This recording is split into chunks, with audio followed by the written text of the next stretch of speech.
I'm back with another video.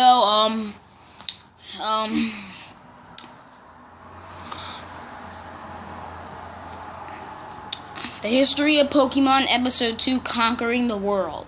So let's get started. And it's called Conquering the World because it spread the world and it became popular. We're not taking over the world or anything. Relax. Alright.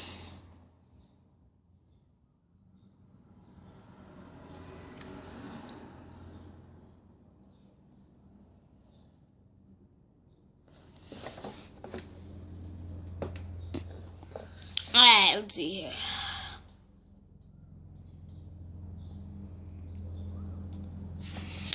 Alright, due to Pokemon's success in Japan, the series was released overseas. Before the games were released in North America, the localization team attempted to change Pokemon designs, fearing that cute designs would not appeal to Western gamers. However, the proposal was refused. You see, Japan is all the way in the east, and we're all the way in the west, and you see, they made a lot of modifications for Western people, because Western people are different from Eastern people. We are, very different.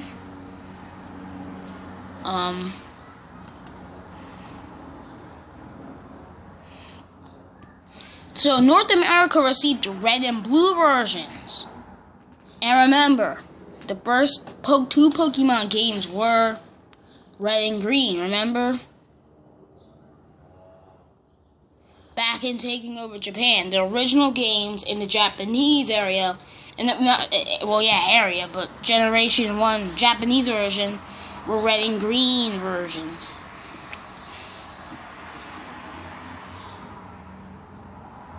And then later, blue came.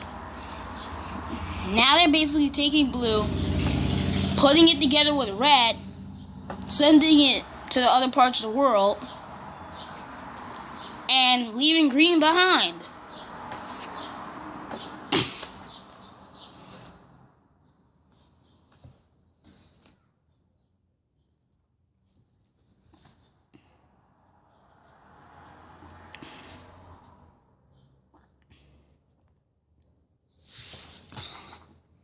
So, America received red and blue versions, as well as the anime on September 1998.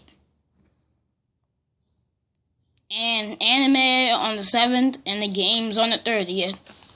I've been hearing, Tamashi Hiroka on YouTube saying, she's a popular Pokemon tuber, saying that the anime came before the video games and video games released later. No. The video games existed long before the anime. It's just that the anime was sent to America before the video games. And then the video games came. Alright, so guys, if you're one of those people who think that the anime came before the games, wrong.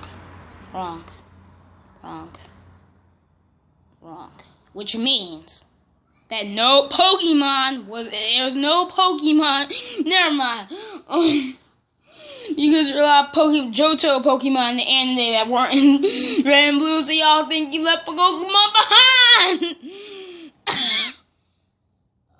Oh god, I'm getting off track, y'all. Well,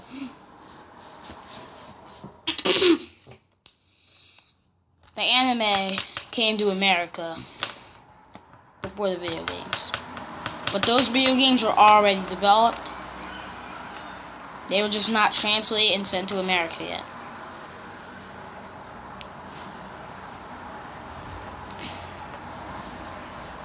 But people get it mixed up. They don't really go back to the Japanese history. They just assume everything in English was exactly the same or something like that. But it's alright. I'm here, man. Nigga motherfucker who thinks nonsense. Anyway,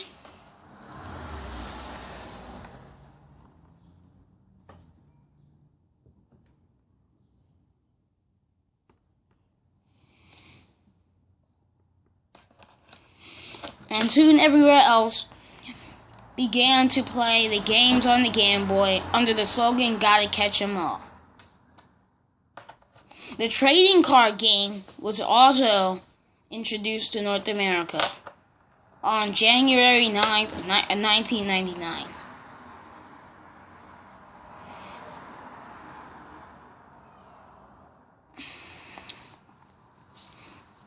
By Wizards of the Coast. The Electric Tale of Pikachu became the first Pokemon manga to be translated in English when Viz Media started publishing it on September 28, 1999. A lot of things are getting sent here. Meanwhile, in Japan, 1998, a new spin-off game, Pokemon Stadium, was released in Nintendo 64, and this Japanese version. Things are still going on in Japan. Just things are starting to get translated here and other parts of the world.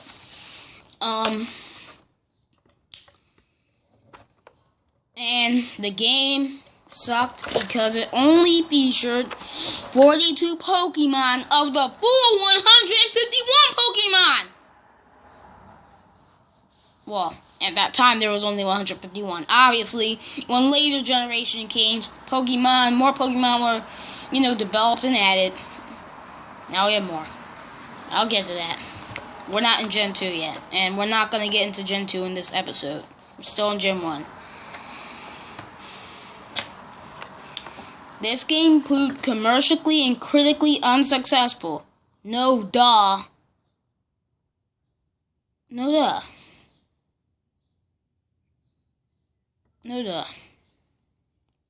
42 out of 150? Let me do the math here. 150 minus 42?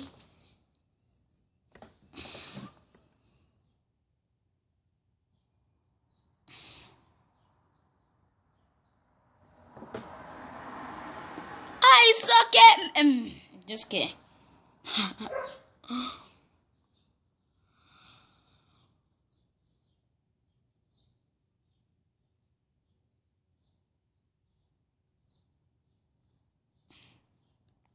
It was 110.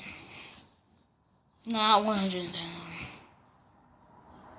108 Pokemon were let back. 108 Pokemon were not featured in that game.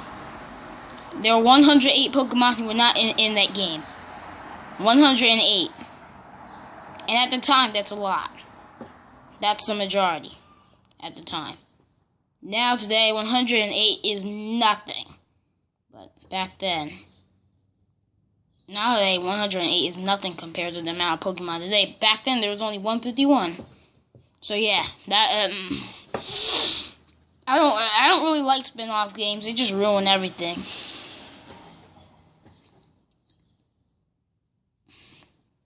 So it was originally planned for the Nintendo 64 DDD. Alright, I'm not going to joke around anymore. Received international release. The anime, on the other hand, pushed the franchise to new heights. And yes, the anime became very, very popular. Anime is the reason why many people even know what Pokemon is. Especially for my relatives. I come from a whole family, well, majority, that likes Pokemon. But anyway, it's on an extended family. So, it risen to high popularity. The card game's my reason, unfortunately. Yeah, that's really why I started out this. I'm gonna do a video on my history of Pokemon fan, but that's way later. I'm going really ahead. Let me finish this. I did not know this would take 9 minutes. Alright, so on July 18th, 1998, Mewtwo Strikes Back was debuted in Japanese. Don't tell me about, I'm not talking about English, Jumbo. Japanese theaters featuring the rare Mew and Mewtwo. So they released the first movies featuring rare Mew and Mewtwo. In the United States, where it was released on November 10th, 1999, now we got American English, whatever version. November 10th, 1999, the movie even briefly held the record for highest grossing opening, highest grossing opening for the anime film.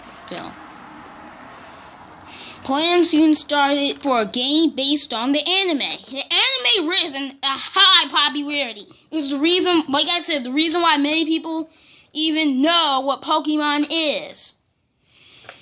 Anime became more popular than the game, to be honest. I think it did. Based on the popular anime called Pokemon Yellow.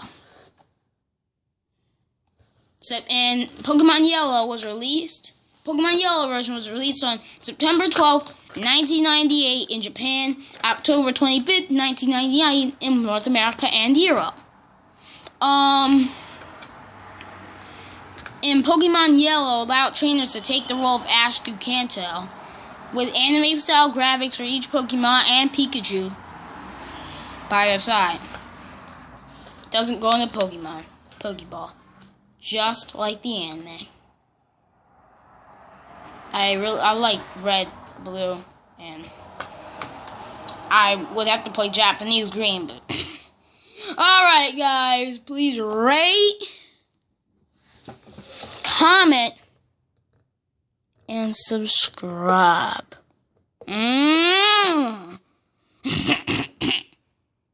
And episode 3 will be out shortly. Bye.